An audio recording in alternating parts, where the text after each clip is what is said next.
Welcome to my channel. I'm Elizabeth Liz Machette, and we are the Astrology Star Sisters presenting Astrology and Tarot Aquarius Season 2026.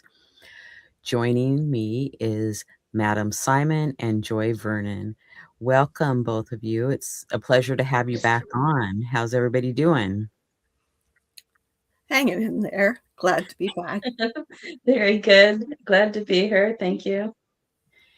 So, Joy Vernon is an astrologer, a tarot reader, and a Reiki master. Her website is joyvernon.com. Madam Simon is an archetypal astrologer, tarot reader, visionary artist, and her website is iconalchemy.com.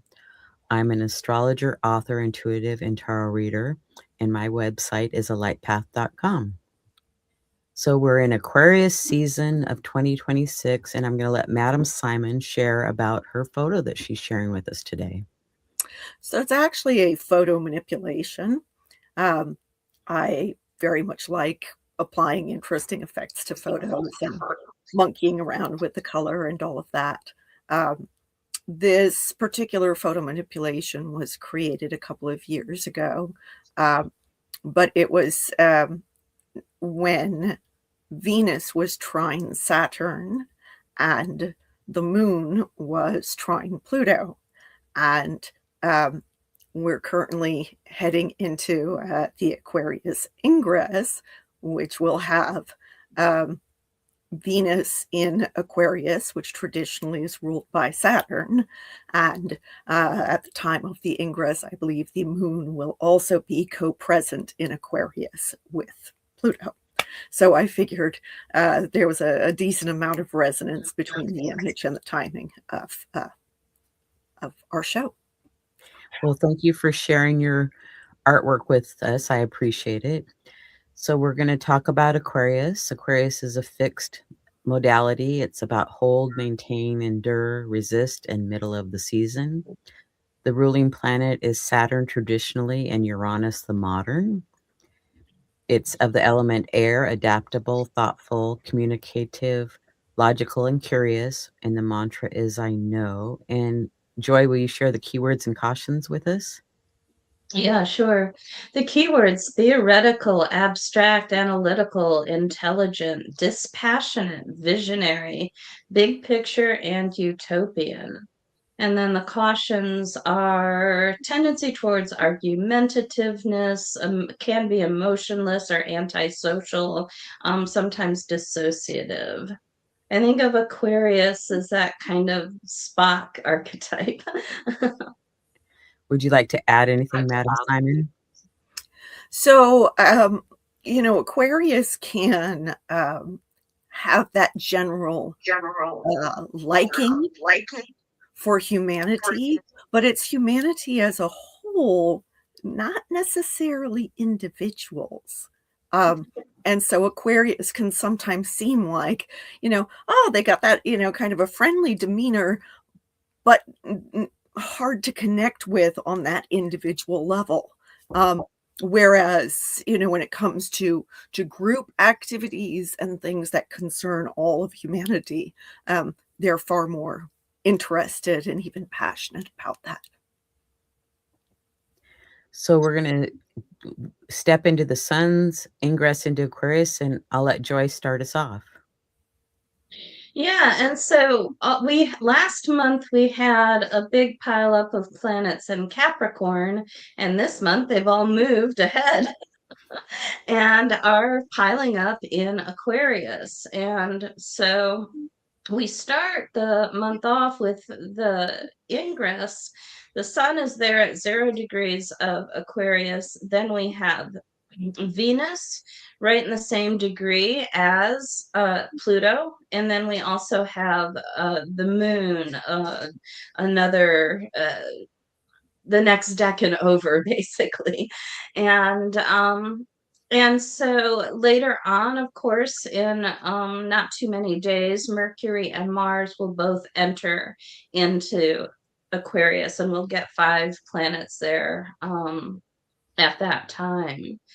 I thought it was interesting to note that all the planets are within a 120-degree arc of each other, with the exception of Jupiter.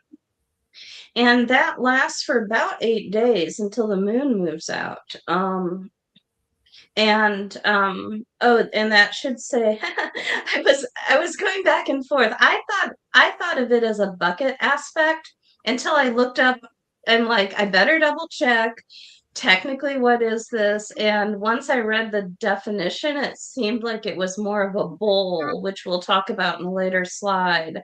But to let people know, in fact, we could probably just go wait until we get to that. But we'll talk about the aspect pattern that this makes, and we might as well. I might just mention why I thought it was a bucket and why we determined it was a bowl. So you ready to go to the next slide? Yeah, sure. So oh, sorry. no, go ahead, Joy. So here's our sun ingress into Aquarius, and the first decan of Aquarius is associated with the Five of Swords. The decan ruler is Venus, and our major arcana card is the Star. And I think, and this is, I did a talk once on Venus in the minor arcana. She is all of the decans that she rules are either her detriment, her fall, or like Aquarius, where she's so friendly and connecting, and Aquarius is not always, as Simon pointed out, is not always the friendliest, very group oriented, but not like individually oriented, which Venus tends to be. So I think all of the Venus ruled cards tend to not necessarily fit our expectations very well. So Simon, would you tell us about the Crowley Harris Thoth deck cards, and then Joy can maybe come back and talk about the Rider-Waite Smith. Sure. Yes, piggybacking off of what Joy was talking about, I very much feel like the Five of Swords, that the reason it is called defeat in this deck is because we feel kind of like we're working at cross purposes when we want to be friendly and connective, and yet once you move into group territory, things start to be less individually defined and more abstract. The abstraction comes about because you're trying to make things apply to multiple people. Okay. There is also, as I said, Aquarius is traditionally ruled by Saturn. And one of the things in synastry that can give us a bit of an understanding of the dynamic here is that while certainly, if you have a harmonious aspect between Venus and Saturn, then you can have longevity of connection, longevity of love and affection. But if you have them in a hard aspect, then Saturn becomes very stern thing, like a wall to affection. Okay. And so again, we have that sense of defeat. Venus wants to be affectionate, and Saturn is like, oh no.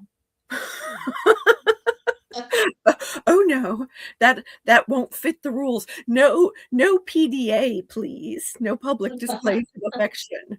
Okay. And so that then is where we derive that sense of defeat here. Also note that Saturn relates very much to our physical or mundane reality. And if you note the downward facing pentagram on the card, that is matter over spirit. So even though this is an air card, even though it's related to our mental processes, it still has that sense of reality, and in particular consensus reality and group think over the individual spirit.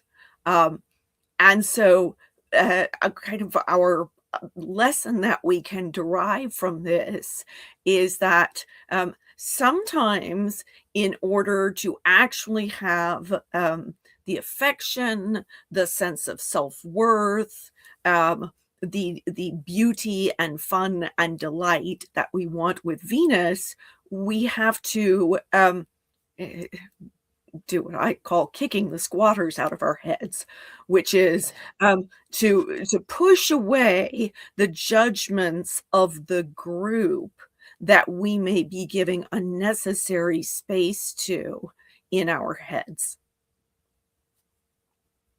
I like that analogy. So do you want to share about the star card or? So the star obviously is another Aquarian card, and it is at its core, it is about a wish. Right, wish upon a star. What is our deepest wish? But since it's an Aquarian card, it's not simply the individual wish, it is a wish that has the potential to impact others, right? Our individual actions are not happening within a vacuum. And so again, we can fall prey to groupthink, to judgments, to people who may wish the very best for us, but they're not the ones living our lives. And so they're saying, "Oh, I don't think that's a good idea for you to do that," or, "That's not very practical," or, "That's going to take a long time." All those kind of Saturnian things, right? Um, and yet, um, eh, when we are looking at Aquarian themes, it is important for us to remember that great discoveries don't come about by committee, okay? And they're not the result of somebody towing the party line, okay? We don't make progress if we're stuck in the status quo. And so, therefore, the things that benefit humanity as a whole are initiated by individuals.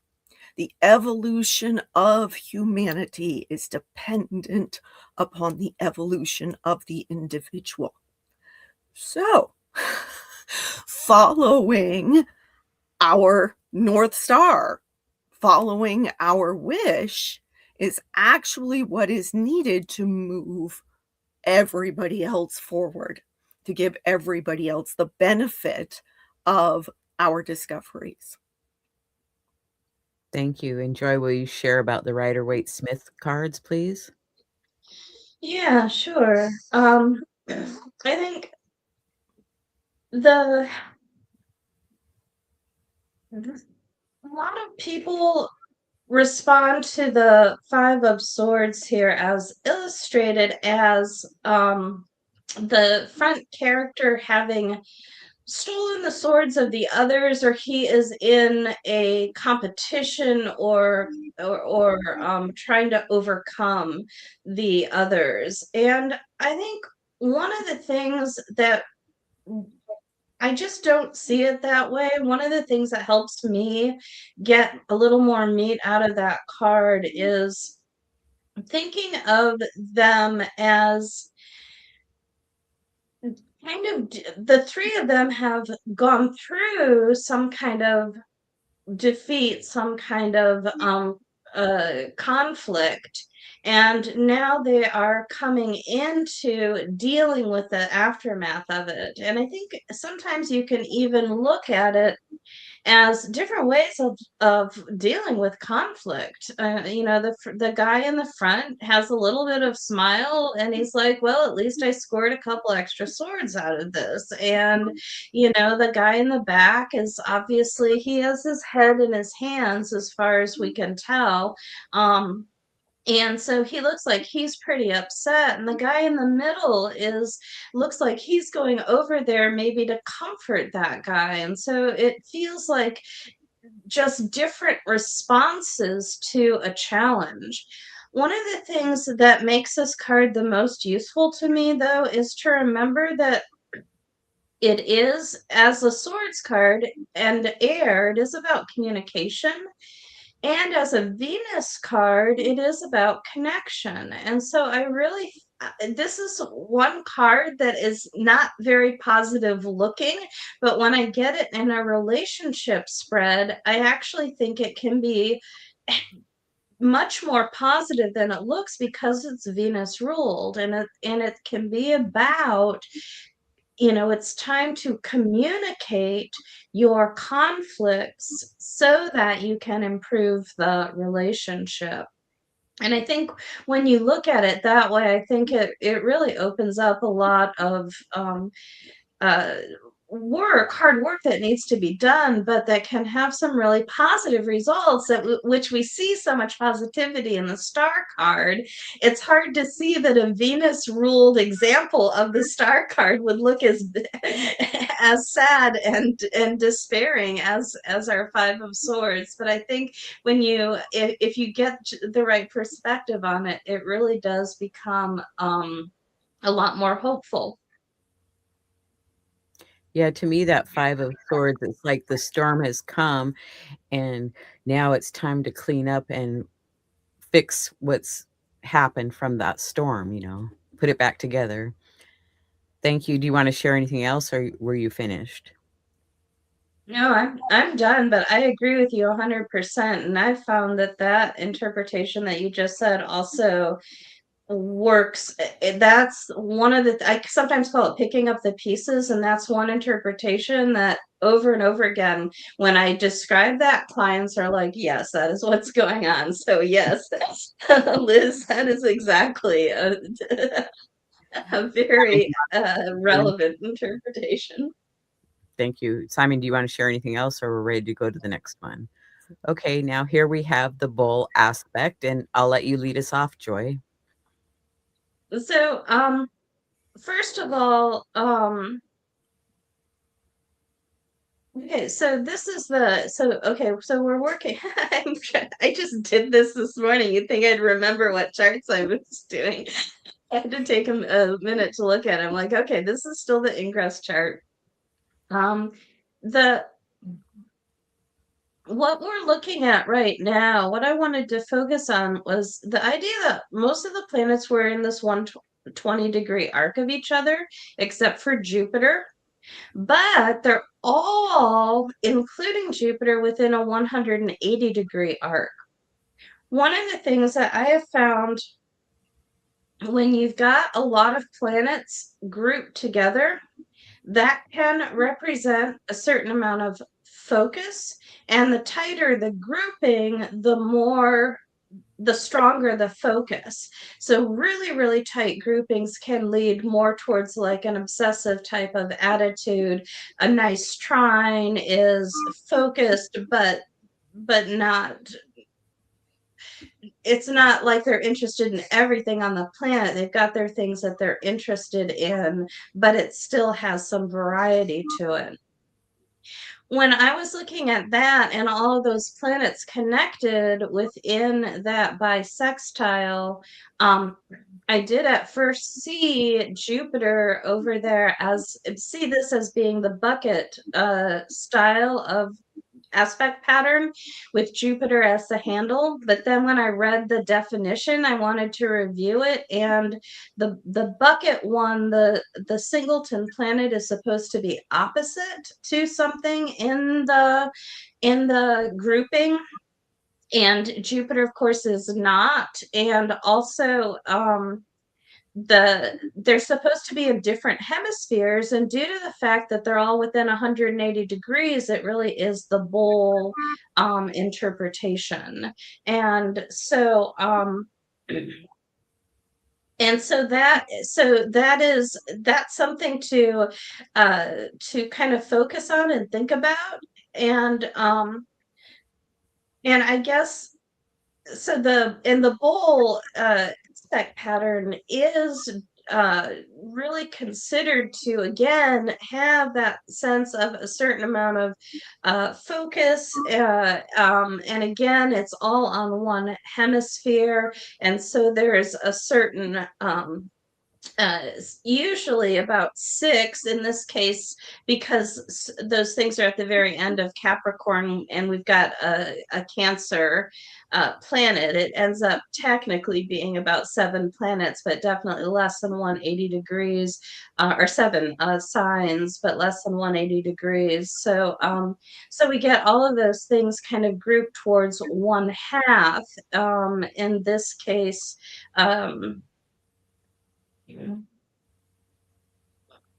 well, and it's interesting. I don't know how you guys look at it. I mean, it's interesting to me that it's going between the extremes of the solstices.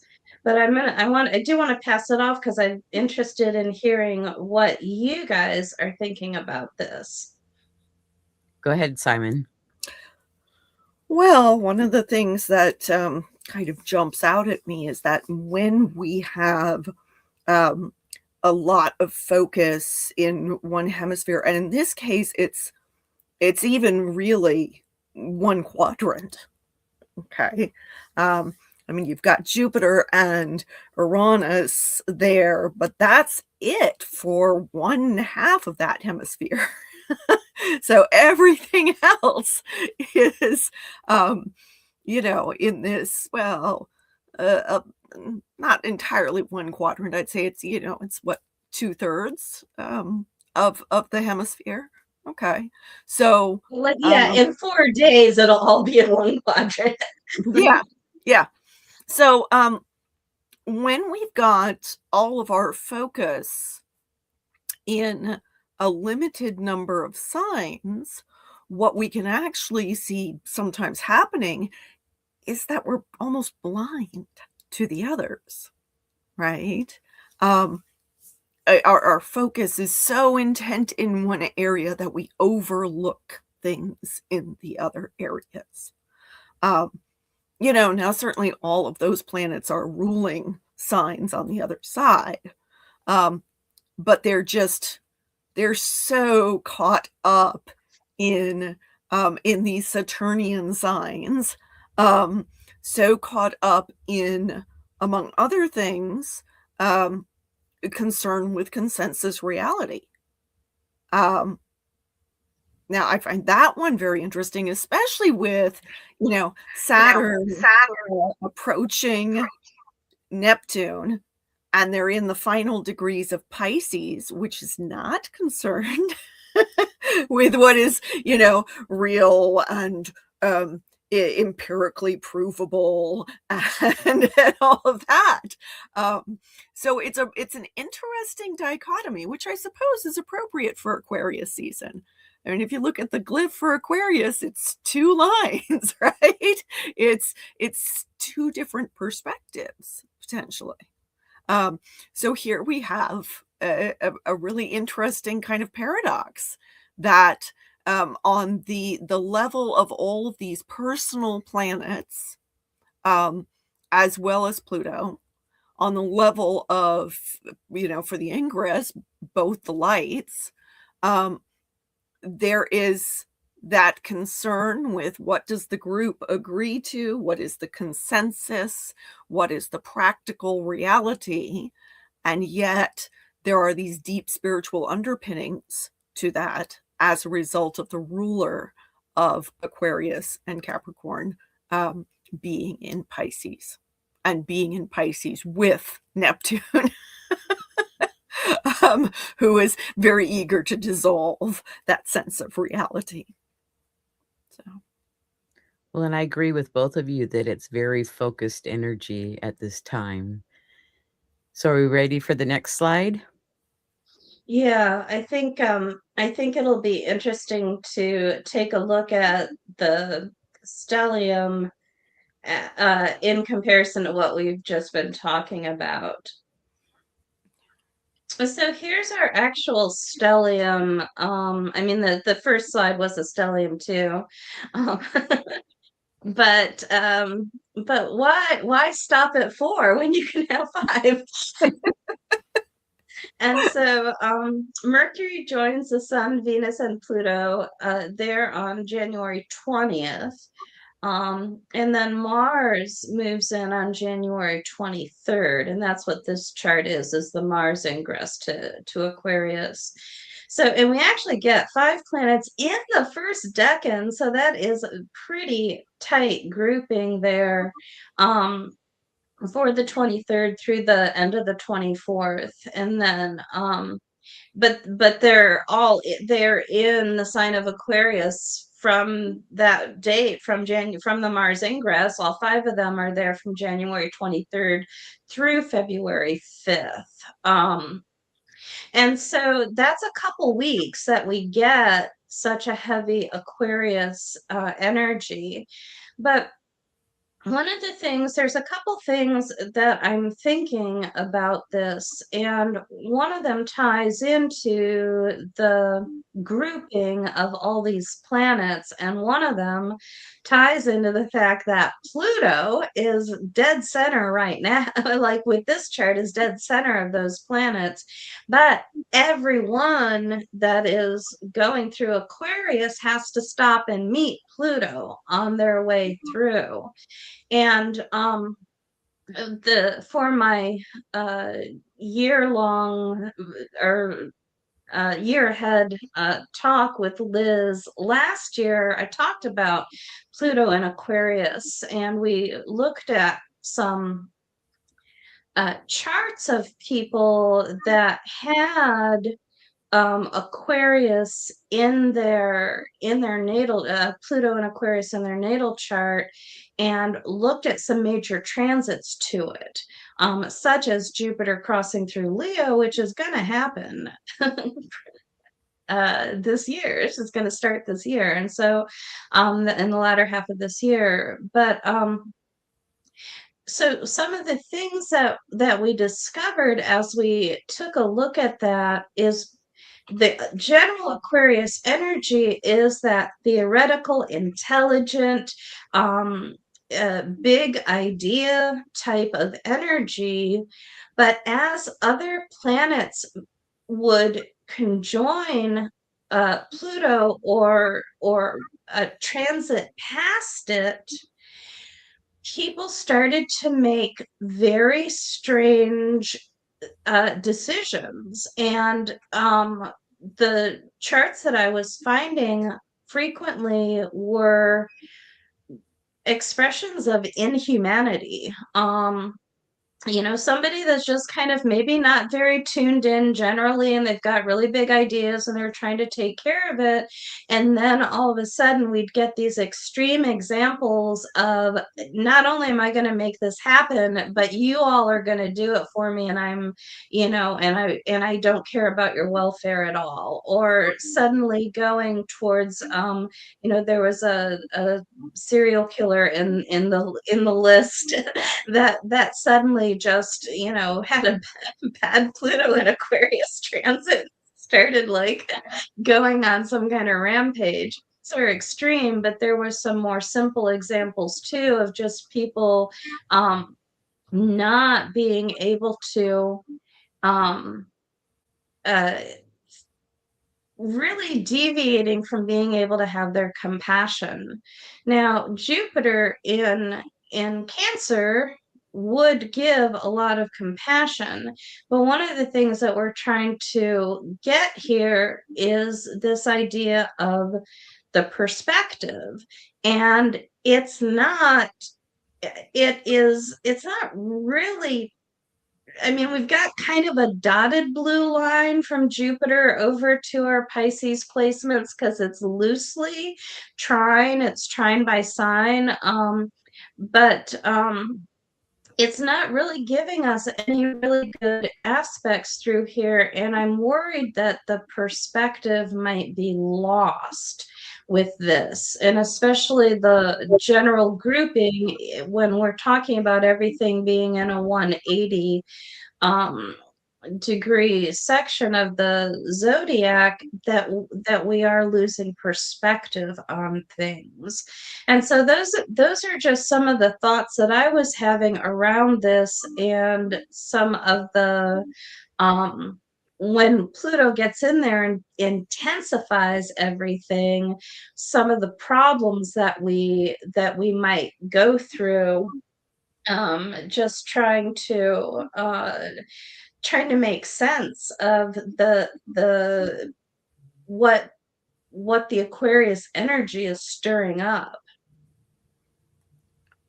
Would you like to share anything, Madam Simon? So, definitely bouncing off of that. So here we see we've got all these planets in the early degrees of Aquarius. What is not shown in this chart, but lately I've become a little bit obsessed with trans-Neptunian objects. And there is one in particular named Sedna, who is, I think she's currently at either 1 or 0 degrees of Gemini, but she's trine that entire cluster. Okay.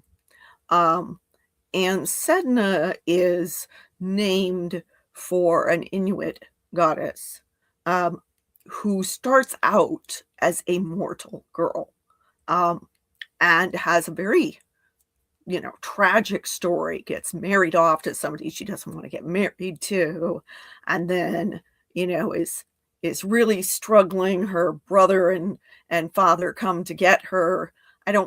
Depending upon which version of the story you hear, it's either they're taking her to her husband or they're taking her back from her husband.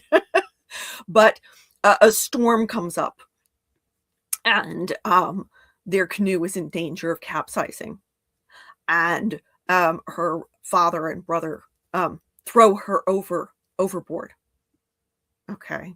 And she clings to the edge of the canoe and they chop off her fingers so that she can no longer grip the canoe. And from her fingers, from those traumatized hands, come all manner of sea creatures that the Inuit depend upon for food. Okay. And she becomes this, this kind of primal undersea of force that, generates the food that they need and, and needs to be respected as the source of that food because you don't want that food going away. Okay. And so Sedna very much, her myth, and her resonance is one of victimization, from whence comes our inner power, where we go from that state of being in being victimized and potentially feeling sorry for ourselves, having grief for what we've lost and what we've suffered, and then from there finding our inner power and experiencing and embodying our own transformation, like stepping into who do we become on the other side of that. Okay. Now, when Joy is talking about people with these transits to Pluto in Aquarius, potentially losing their humanity. Okay. I find that very interesting in context of the trine with Sedna. Okay. Which Pluto has been trining Sedna for some time now. Okay. And so, the question of, who deserves human rights has been one that's been being a lot lately. Okay. And then the question of, am I being humane in my response to other people's suffering? Where is my compassion?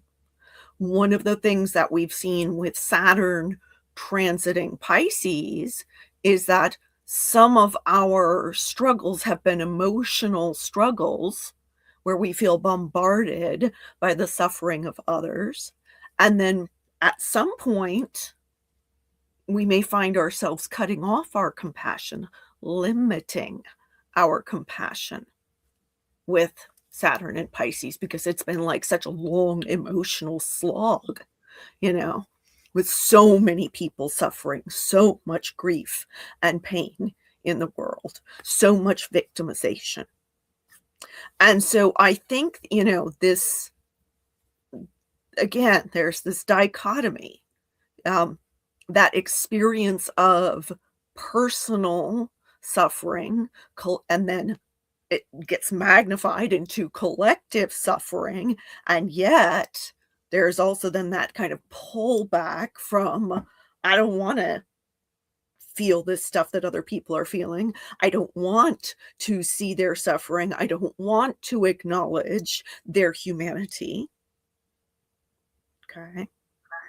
So I feel like that is coming to a head with this stellium. Okay.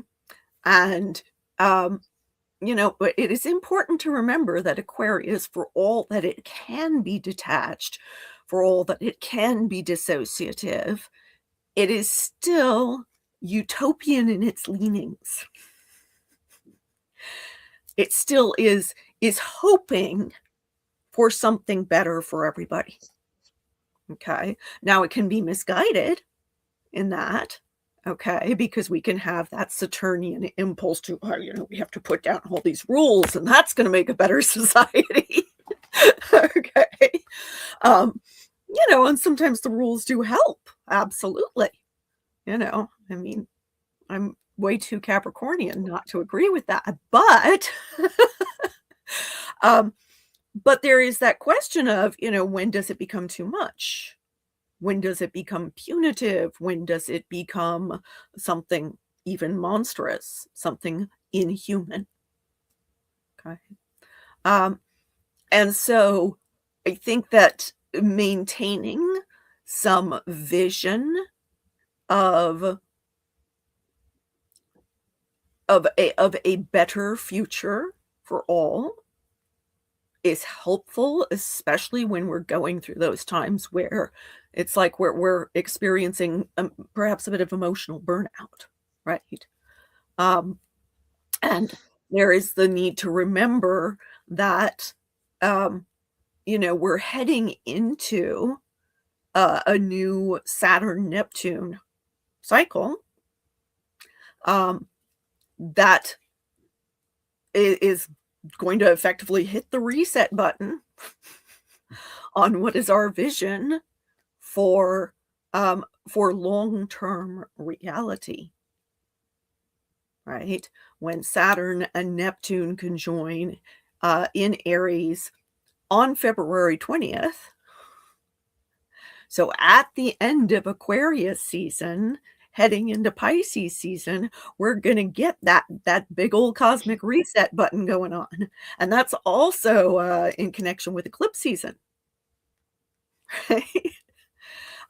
So I think one of the big reminders of this Aquarius stellium and this Aquarius season is being willing to hold some measure of that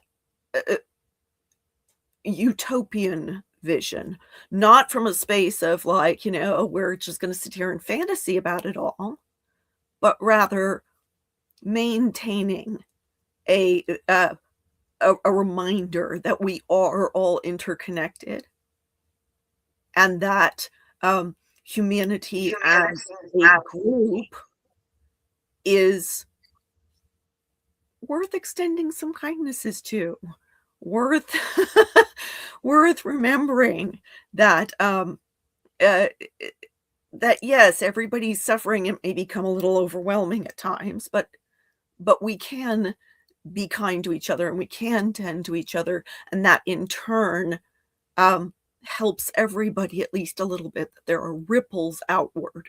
Aquarius is the water bearer, and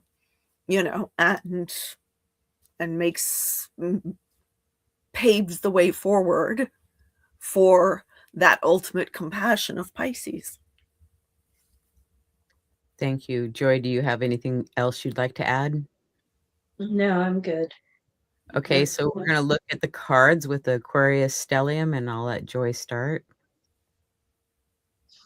And so here we've got basically the same cards we had last month in Capricorn, but this time, of course, we're into Aquarius. But we had to add the Judgment card, or in the Toth deck, the Aeon card, and that's going to be Pluto. And so you can see, and especially, and of course, they're rearranged from how they were previously in when we had the Capricorn stellium. And so now we're starting off with the Tower. And just this immediate sense of destruction, but the sun can be truth coming out. The Magician, taking charge, creating the outcome that you desire. Having a certain taking on responsibility, and then the Empress, with the connection to nature and the more of the nurturing energy. But all of these are flanking our Judgment card, which is the call to action that raises the souls from the grave.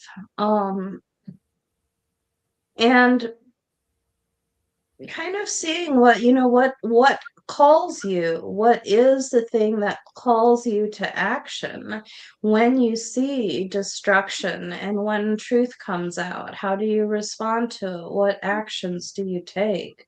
And the Star card, and I think the Star card is so great for Aquarius because it is so positive, and it brings out the very best in that sign. And just the fact that she pours that water both into water, as well as in the Rider-Waite-Smith card, as well as on the earth. And so she's like, I'm pouring water onto both sides. I am pouring water, even if all of the planets are grouped together on one half, I'm not just watering them, I'm watering both halves. So she has that compassion for all, for the whole. And so she can kind of be in that idea of the Aquarian utopia. And what is that guiding principle, that vision that you're trying to create, and how can we follow the call to create that vision. Well put. And Simon, would you like to share the Crowley Harris cards with us? So, we talked about the Tower, the Sun, the Magus, and the Empress in connection with last month with the Capricorn stellium.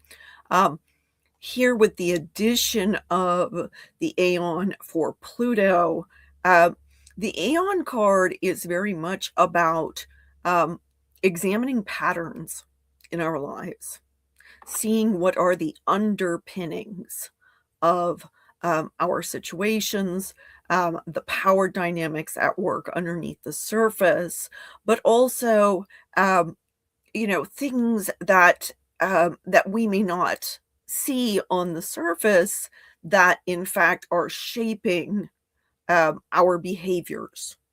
Okay. So shadow realm stuff, right?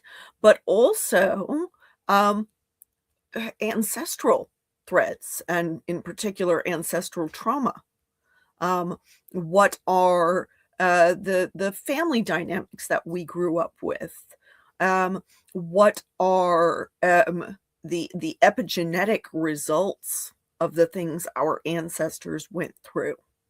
How are they shaping our lives? What burdens are we bearing that might not, in fact, be ours? So that potentially, once we can see more clearly, we can start to put down the things that we've been carrying that we don't need to carry anymore. Note in this card, kind of toward the bottom, is the Hebrew letter Shin, which is indicative of a spirit. Okay. And actually within the drawing of that letter, you can't really see it here very well, but there are three figures within the flame-like parts of the letter. And that suggests then this kind of, and they look at almost like they're, kind of sleeping and gestating, getting ready to be born. Okay. And our spirit can indeed become renewed and reborn, after being transformed by the deep work of Pluto. Okay. Pluto in Aquarius, of course, is working that transformation on a societal level.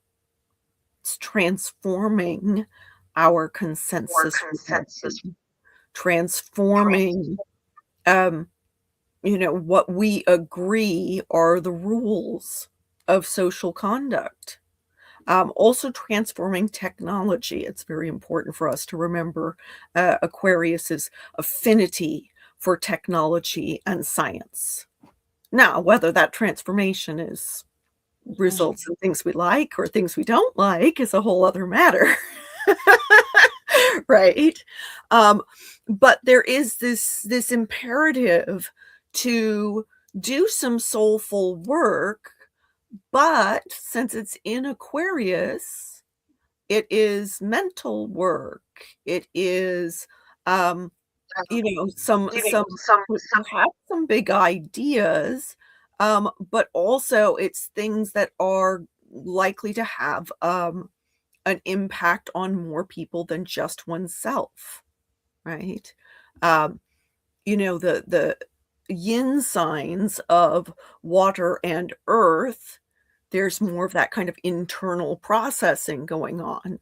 But this is in a yang sign, it's more externally oriented, even though it is a deep process. So again, we get back into that kind of paradoxical territory, that, something that's Plutonian, Pluto is the ruler of the underworld, right? And very much deals with what is deep and what is dark and what is hidden. In Aquarius, all of that then is being brought up for examination. And we can see in the Thoth, Harris Thoth, or Harris Crowley Thoth deck, however you want to call it, we can see in that deck, in that card, there is the figure of Horus as the godchild, translucent in front of the figure of Thoth, god of wisdom. And Horus here has this expression of pondering. Okay.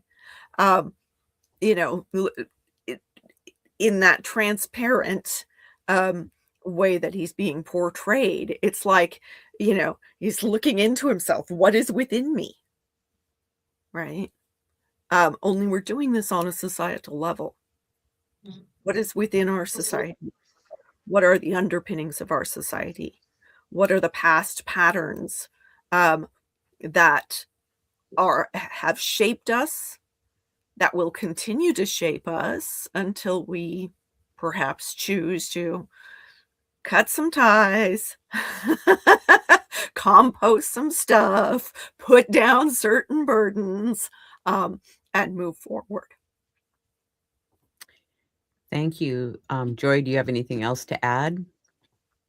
No, I'm good. Okay. Do you want to do your random card draws now? Yeah, this Well, will be interesting.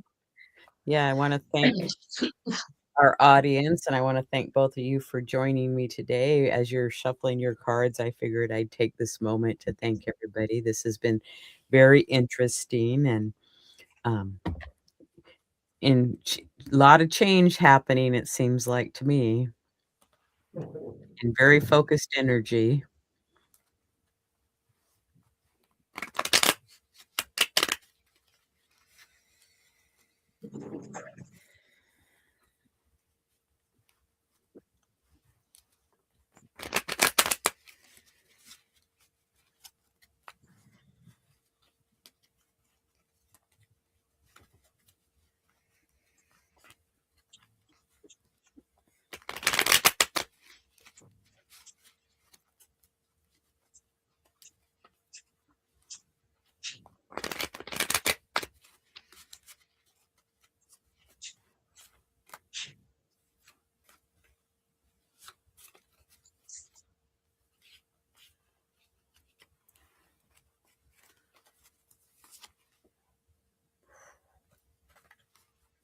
You wanna go first, Si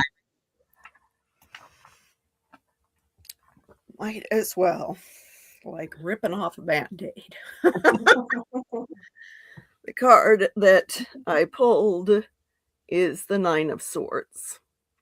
Mars in the sign of Gemini, keyword of cruelty. So, Mars, the active principle, our ambition, our drive, our aggression, but also our day-to-day energy, right? Um, Mars is how we get what we want. And Mars in Gemini gets what we want through communication. But since Mars tends to be aggressive and can be divisive, um, then Mars in Gemini has a reputation for fighting with words, for being very good at pushing our buttons. Okay. Um, but there is, of course, that saying that hurt people hurt people. And so anytime we're looking at this card, there is a question of, are we lashing out at others because we ourselves are hurting? And so then we need to ask, um, if I'm sounding cruel to another, is it because somewhere I'm being cruel to myself?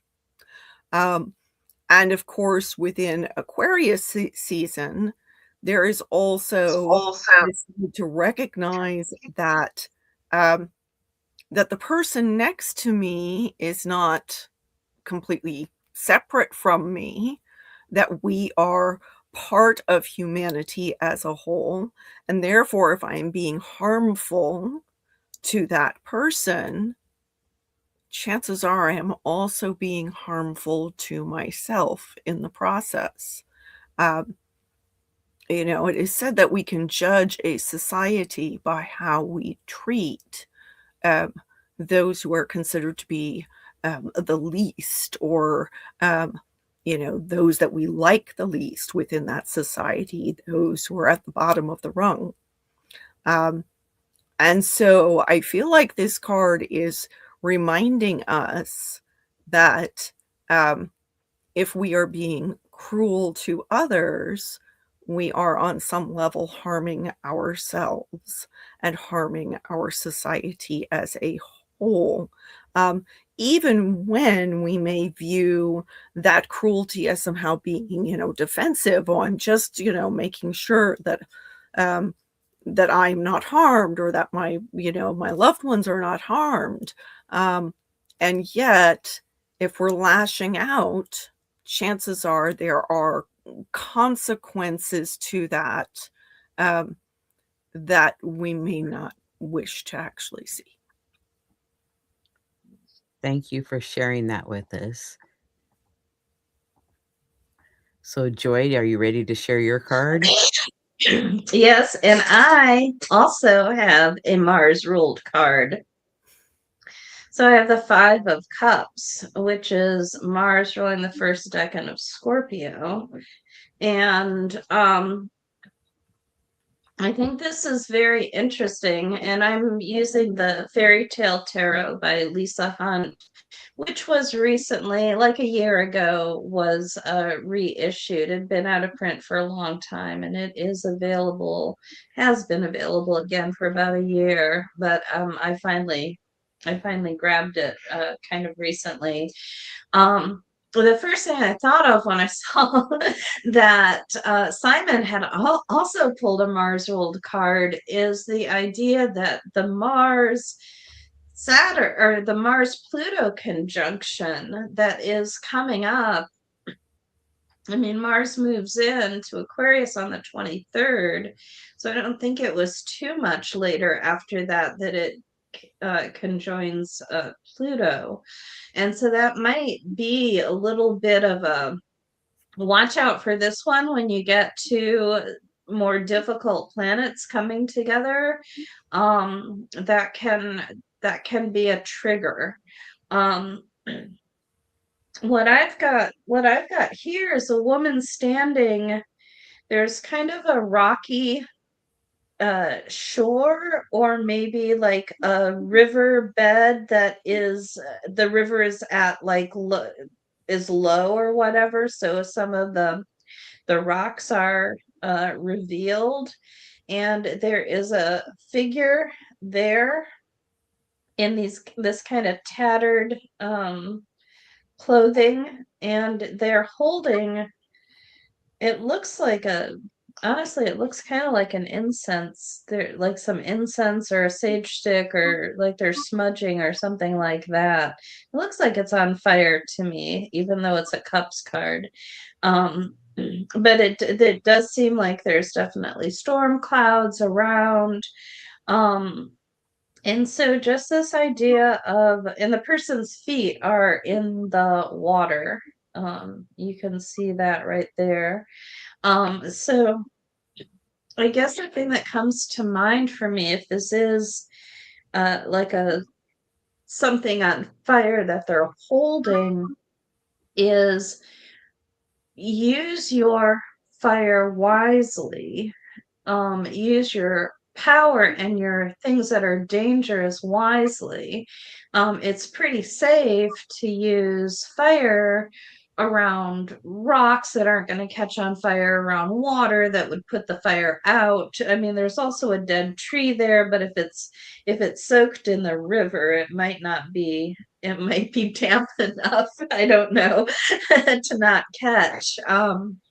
But try to figure out how you can express your fire in a way that is safe, and that won't spark something, a conflagration that is too big to handle. I think that's all I've got, Liz. Well, thank you. I think you both, those were great. I appreciate that. So, um, it's been a great talk. I want to thank our audience and both of you for joining me, and Joy for you doing the slides. I greatly appreciate it. So now we're going to go to Joy's slide that she has here, and I'll let her tell you about it.